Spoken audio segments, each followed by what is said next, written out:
Et bonjour à toutes et à tous, on se retrouve pour une toute nouvelle vidéo sur Planet Coaster. Je suis très heureux de vous retrouver pour un tout nouvel épisode. Tout d'abord, avant de commencer, j'aimerais vous souhaiter mes meilleurs vœux pour cette année 2020, puisque si vous regardez cette vidéo le jour de sa sortie, vous devez sans doute rien comprendre si vous ne le regardez pas d'ailleurs le jour de sa sortie. Mais nous sommes le 1er janvier, bon, c'est quand même facile à deviner, hein, si je vous souhaite les meilleurs vœux, c'est qu'on est un petit peu le 1er janvier. Voilà, et c'est aussi la première vidéo de l'année, hein, voilà, donc on va commencer tranquillement l'année, un petit peu comme on l'a terminé avec cet épisode du 25 décembre. Cette fois-ci, nous sommes arrivés le 1er janvier. Donc, on va faire quelques petits trucs, quelques petites choses. D'abord, j'aimerais vous relater toutes les petites nouveautés qu'il y a eu dans le parc depuis ce temps-ci. Enfin, ces derniers temps, plutôt. Alors, j'ai l'impression que je fais toujours des évolutions sur le pré-show de Furious Baco, mais oui, je sais pas pourquoi, mais le pré-show de Furious Baco, comment dire, je fais souvent des modifications. Alors, le pré-show de Furious Baco est désormais un peu meilleur, hein, comme vous pouvez le voir, un peu mieux fourni en termes de thématique. On a un plus gros pot ici, on a voilà, du vin, voilà. On a vraiment, j'essaie de renforcer un petit peu plus la thématique, que ce soit aussi au niveau de l'éclairage, que ce soit aussi au niveau du soundtrack. Le soundtrack ne fonctionnait plus, il est désormais opérationnel à 100%. Alors, on va le tester jusque là. Enfin, juste là, pardon, hop. Vous allez voir, dès qu'un train part, on va peut-être se mettre en mode, voilà, en mode nuit. Comme ça on sera tranquille. Et j'ai fait une petite modification qui est très sympathique. Je me suis inspiré de ce qu'a fait First Drop avec cette histoire de lumière de maintenance. Alors attention, vous allez voir ça. Alors d'abord je vais vous montrer le pré-show et après je vais vous montrer les modifications que j'ai faites. Hop, attention, attention le dispatch. C'est quand vous voulez. C'est toujours un peu l'horreur le dispatch de Furious Baco. Allez, c'est parti.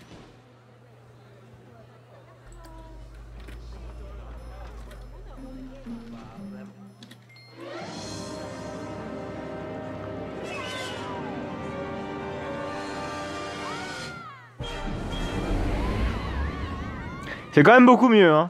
En tout cas, niveau thématique, ça rend quand même mieux, ça rend mieux que l'original. Enfin, ça se rapproche plus de l'original, moi je trouve en tout cas, de mon point de vue. Moi je trouve que c'est sympa, voilà, je sais pas ce que vous en pensez. Et voilà, donc j'ai fait des petites modifications au niveau des lumières de maintenance. Désormais, on peut, entre guillemets, lorsque l'attraction est en panne, hop, alors, on va activer le message de panne pour plus de réalisme. C'est là-dedans. Voilà, faire ça, clac, activation en continu, voilà. Et on a un éclairage très blanc cassé pour pouvoir réparer l'attraction en cas de souci. Voilà. C'est pour plus de réalisme. Je suis inspiré de l'idée de First Drop. Je vous mets le lien de sa vidéo en description si j'oublie pas. Si j'oublie, n'hésitez pas à me le dire dans les commentaires. Mais voilà. Je trouve que ça rend sympa. Voilà. Puis ça donne plus de réalisme, comme je l'ai dit au moins 50 fois.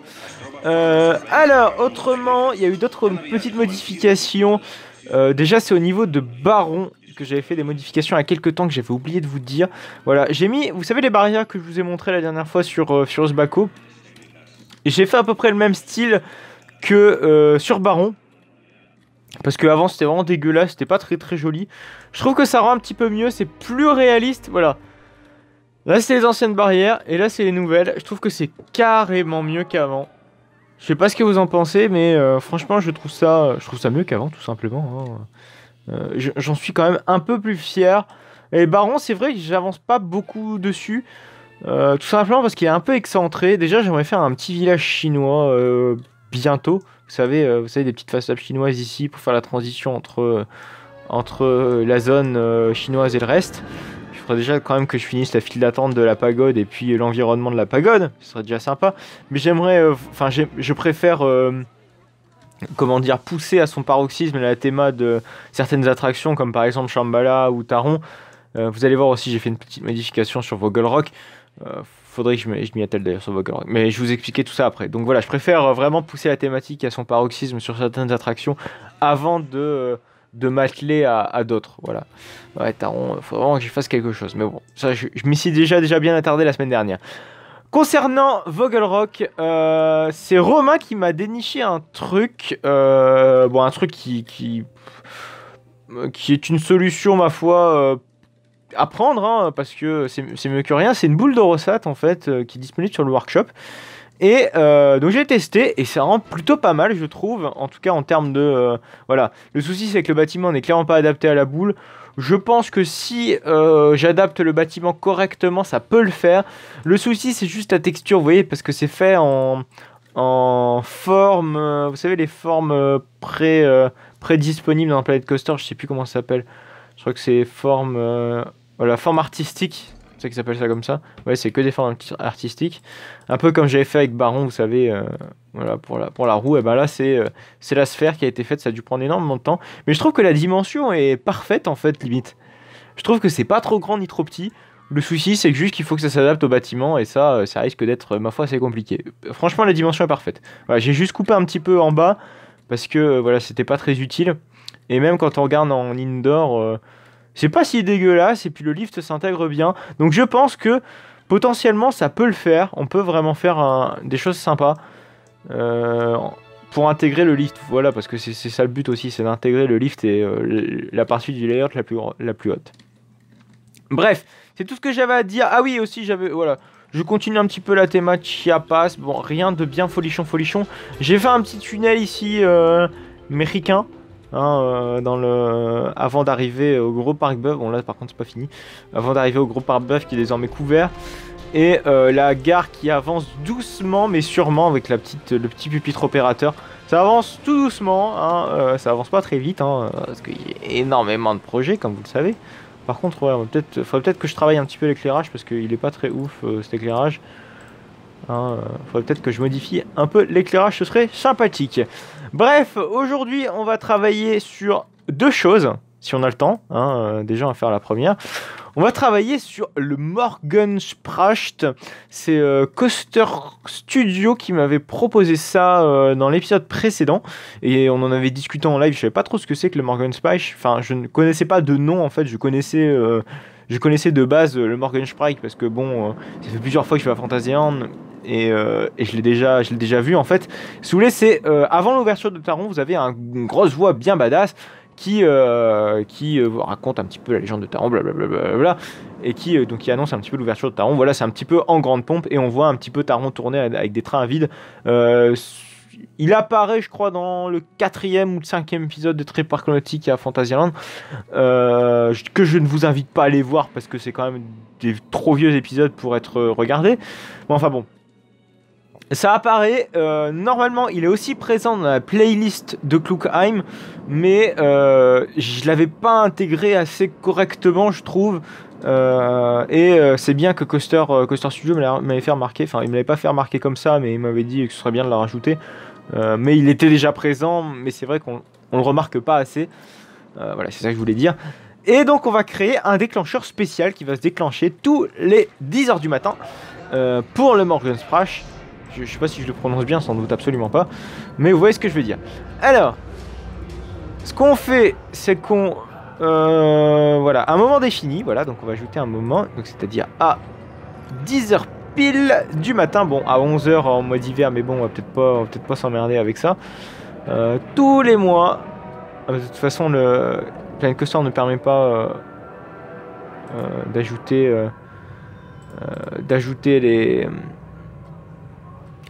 avec des mois d'hiver, enfin les mois d'hiver n'existent pas.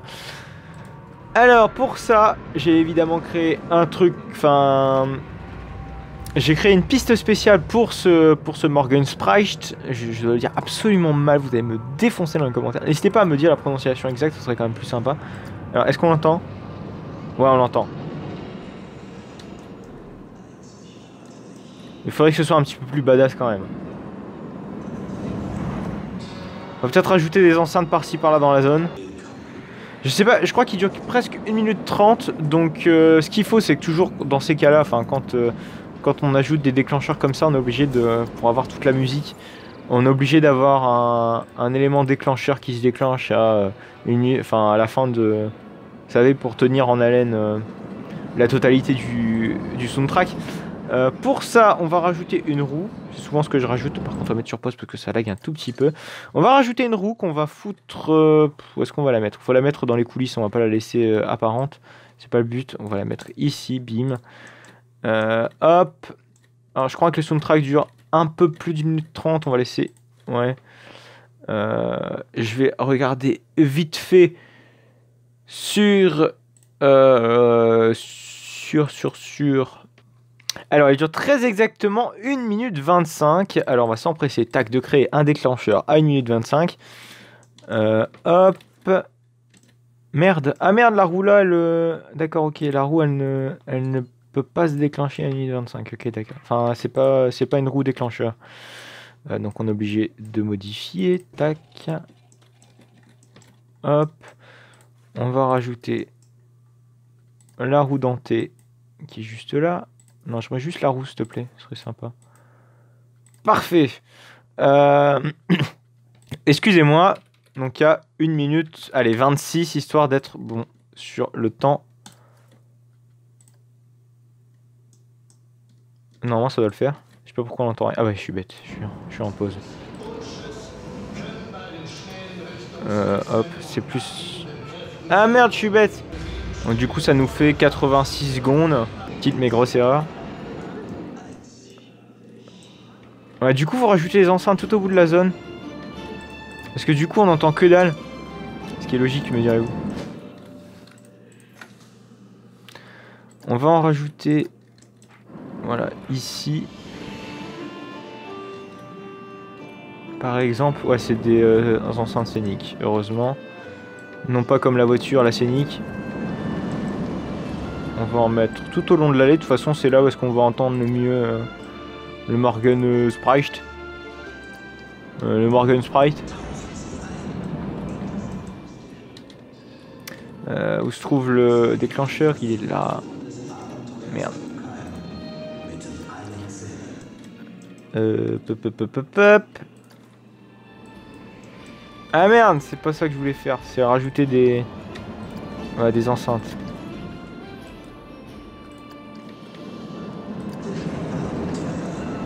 Ah, c'est mieux.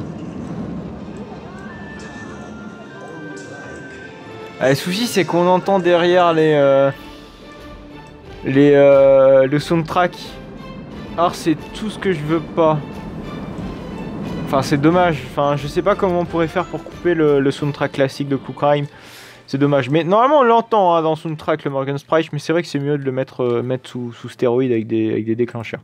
Bon, c'est pas bien grave. Aujourd'hui, on va faire aussi autre chose. On va créer un point photo pour Shambhala. Pour ça, ce qu'on va faire, c'est qu'on va créer toute une structure qui va être adaptée à, évidemment, comme n'importe quel point photo dans les parcs d'attractions. Enfin, surtout sur les coasters, hein, vous savez, les merveilleuses photos on-ride que l'on retrouve à la fin des attractions et qui coûtent une blinde chez Disney et qui coûtent pas très cher à Walibi Holland. Je lance des pics comme ça. Hein. Même à Efteling, c'est pas très cher non plus. Mais bref, c'est des trucs que j'achète jamais, moi, personnellement. Ou rarement. Quand je les achète, c'est souvent, je suis en groupe. Ou c'est rarement moi qui les achète aussi. Autant les faire soi-même. Bref, petit aparté. Alors, ne bravez pas l'interdit. Hein. Quand je dis qu'il faut les faire soi-même, c'est par exemple au parc Astérix. Enfin, ce que je veux dire, vous embarquez votre GoPro, il n'y a personne qui va rien vous dire, quoi. Par exemple, c'est quelque chose que je ne cautionnerai pas dans d'autres parcs qui l'interdisent. Mais bon, dans les parcs qui l'autorisent, faites-le, quoi. Faites-le. Mais ne forcez pas l'interdit dans d'autres parcs. N'oubliez pas que, en tant que... Quand vous jouez à domicile, vous jouez à domicile. Hein, vous respectez les règles. Enfin, c'est paraît même évident pour moi. Mais bon, certains forcent un peu. Ce qui est fortement dommage. Hop. On rajoute des petites caméras, voilà, pour prendre la photo. Hein.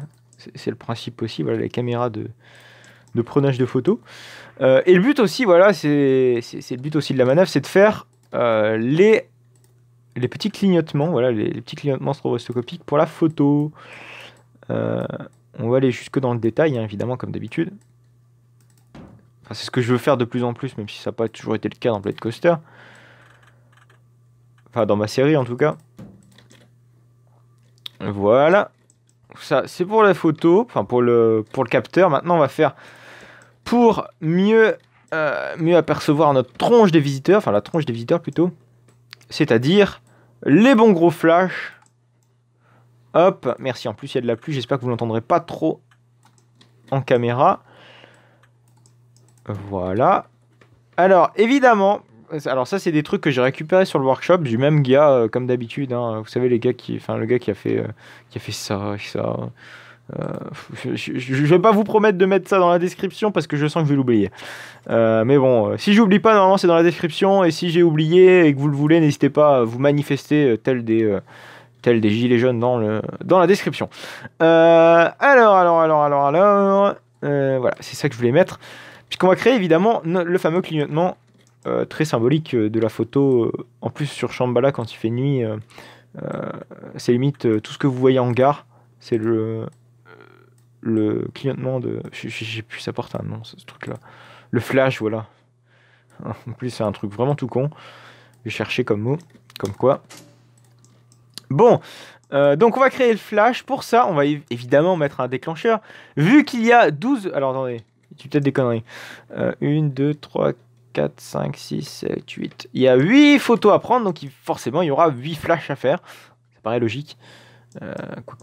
Quoique pas pour tout le monde. Alors, pour ça, il va falloir un petit déclencheur. Évidemment, il va falloir faire déjà un éclairage en 2 points. Je sais pas si c'est vraiment utile d'en faire en 3. Faut ajouter un autre déclencheur. Oh putain, je savais pas que j'avais autant de déclencheurs. Ils servent à quoi? Ah oui, d'accord, c'est pour le splashdown, ok. Je pensais pas que c'était pour le splashdown. Qu'il y avait autant de déclencheurs. Je pense que j'avais fait de mon mieux pour pas mettre autant de déclencheurs. Enfin bon. Alors ici ce sera le prise de la photo. Hop, on associe... Ah merde! Je peux pas associer mon petit spot? Non, sérieux? Ah merde! Je pensais que je pouvais, moi, c'est nul. Donc du coup, il va falloir bricoler un autre truc, fait chier. Je sais pas, qu'est-ce qui est déclenchable? Bah, les soucis, c'est que si je mets ça, vous voyez, c'est pas réaliste du tout. Si je mets ça, ça ne l'est absolument pas non plus. Peut-être ça, à la limite. Mais genre, ça fait très très moche. Faut voir ce que ça donne aussi de nuit, parce que moi, j'avais du coup prévu de mettre ça. Mais faut voir ce que ça donne de nuit, parce que j'ai fait les tests de nuit. Alors, faisons les tests. Est-ce que ça... Déjà, on voit que dalle. Ah ouais, d'accord. Bah, si je le mets à l'envers, tu m'étonnes que tu vois que dalle. Hop. Oh, l'éclairage est trop faible. Il doit être beaucoup plus intense que ça. Celui-ci, il est pas mal, même celui-là. Ouais, tant pis, on va mettre un Projo classique. Hein. De toute façon, on n'a pas le choix.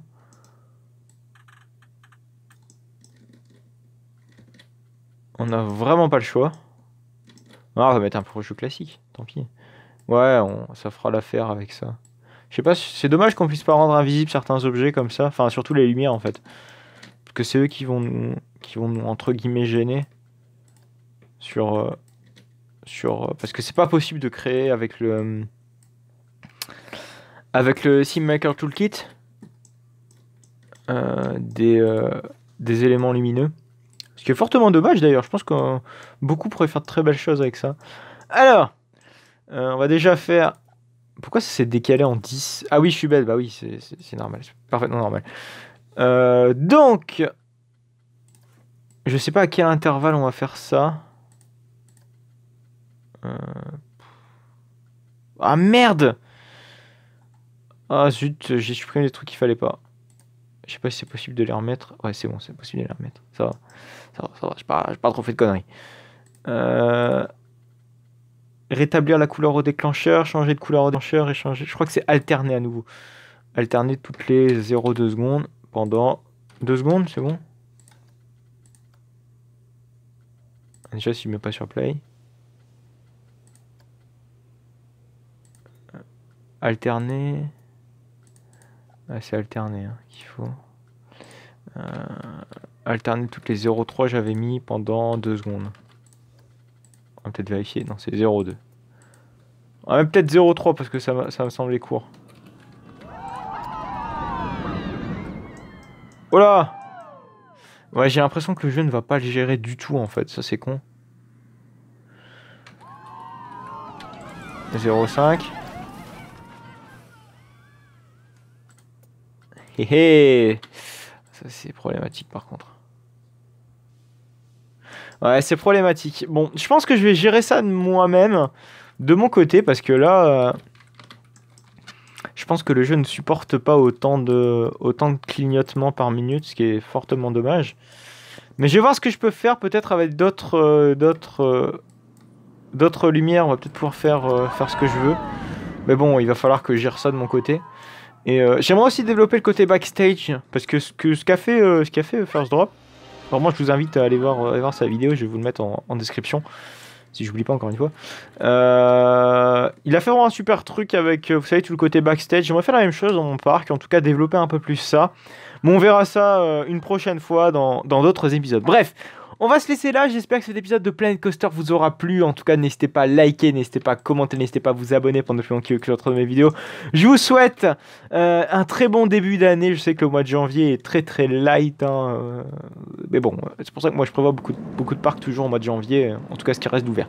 Bref, on se retrouve la semaine prochaine pour un nouvel épisode de Planet Coaster. Allez, à plus tard. Et avec un petit Shambhala qui dépasse ici. C'est très joli. Allez, à plus tard.